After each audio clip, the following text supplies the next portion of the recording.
Hi everyone, Stephen Stewart here with a quick update for XXIX. This is Thierry. It's something that we just acquired in the company at the end of last year, and we've been working hard and tearing it down and building it back up. Thierry itself has over 250,000 meters of drilling, means it's data rich, which we love. It's brownfields environment.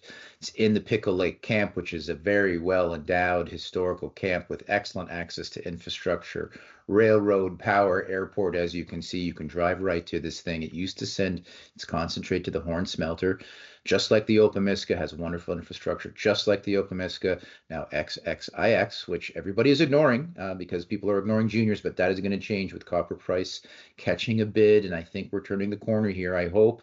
XXIX owns 100% of two really large copper deposits in Eastern Canada that are both growing.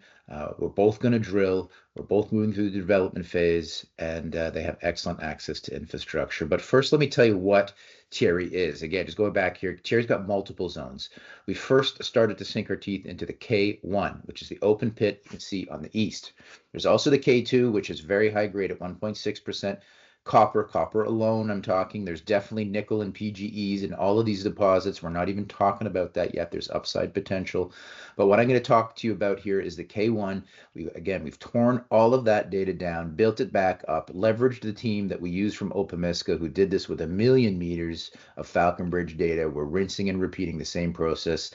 And what you're going to see here is actually very interesting and why we acquired this project. This is call it the old interpretation of Thierry K1. You can see it's basically a series of stacked veins. You can see about 1, 2, 3, 4 stacked veins there. What we did is we drilled and resampled mineralization and core in between these zones. And the good news is it carries.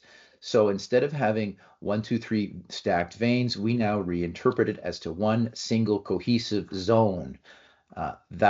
That's material. Consider this is the interpretation where you get about 54 million tons.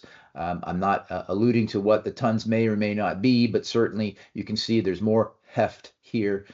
This is a cross section of it. You can see the width of the zone here, and this particular instance is over 260 meters. Starts right from surface. Its width is 260 meters, and it's really only been drilled to 400 meters. So you can get a sense of the 2 dimensions there. This is the 3rd dimension here in terms of strike, east to west. We got 1.2 kilometers of strike, east to west. We've got 260 meters of thickness, and we've got 400 meters of depth. I'm telling you, that's interesting. And it's going to get bigger. So this is not just based off a few drill holes. This is, as you can see, a lot of drill holes here. And I can assure you, this is another angle. It looks like it's wide open at depth. It looks like it's getting higher grade and wider at depth, and it's open at strike.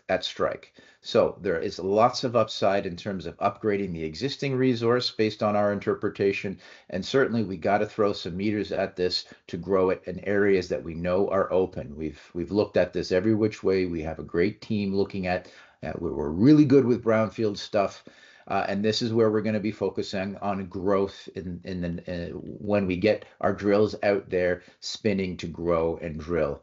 Beyond what it is, so just where you're looking at here is geophysical survey of the Thierry deposit. Right here where my cursor is, that's the K1 where we were just looking.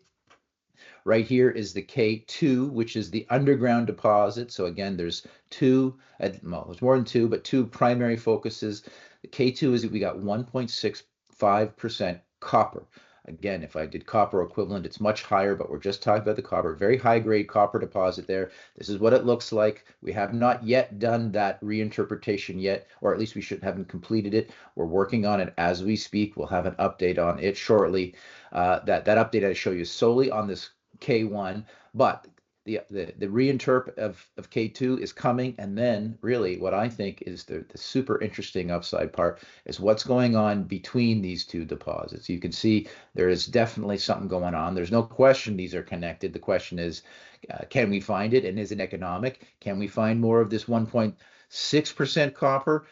We think we got a good shot. Obviously, there's work to do, but this whole horizon here is highly prospective, has not been properly evaluated. That's very clear to us. It's already got a sizable deposit, and we think it's going to grow. More updates on the K2 to come as our team plows through all the data. But look, I just wanted to give you a high-level update on how excited I am, and I think everybody will be on the Thierry. There's lots of opportunity there. Great acquisition for XXIX, which is completely overlooked given that it owns 100% of two out of the three biggest copper deposits in Eastern Canada, with an excellent team who are owners behind it. My name is Stewart. I'm the chairman of the OR Group, the chairman of all these companies, including XXIX, where I'm also the CEO and driving this company forward. Lots to come in 2025, so please stay tuned. These are the forward-looking statements. Please read that. And if you have any questions about the forward-looking statements or anything I said here today, give me a call. Here are my contacts, my emails, my phone. Looking forward to hearing from you.